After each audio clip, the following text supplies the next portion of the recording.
Well, good afternoon/evening, church family. It's Thursday and Sunday is almost here. And we're switching order of service, but not just to switch it for fun. We're switching for several reasons, which I want to tell you now. So again, 9 a.m. worship service, 10:30 Connect group. And here's why. Number one, it's easier for the rubber to meet the road. You just heard it in service, and now you're going in Connect group, and 10-15 minutes later, you're talking about it. Your leaders are gonna help the rubber meet the road for you so that you can obey God's word, and that's a great commission. Teach obedience. Another reason that it streamlines the number of messages for a family unit. Our 6th graders up will have the same lesson eventually. Some are onboarding different weeks, but eventually, if you have a 6th grader and up, parents, children, you'll have the same message.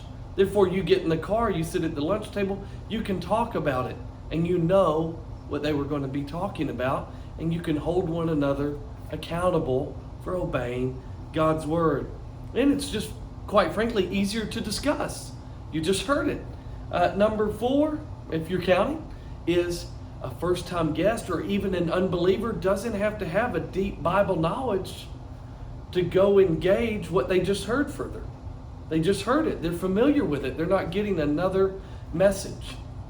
And then most first-time guests are going to prioritize a worship service. So if worship service is at 10:30, they're going to show up at 10:30. If it's 10, they'll show up at 10, but they're not going to get up early for Connect group. But if worship service is first and they're already here, if one of you invites them, they'll probably go to Connect group with you, especially if maybe you offer them lunch. So I hope you'll be here. I hope you'll stay for both. We got one new Connect group ready to start. I have another group ready if we need to the next week. So come and be ready to worship at 9 o'clock and connect deeper with other believers in God's word at 10:30. Have a great weekend, and we'll see you Sunday.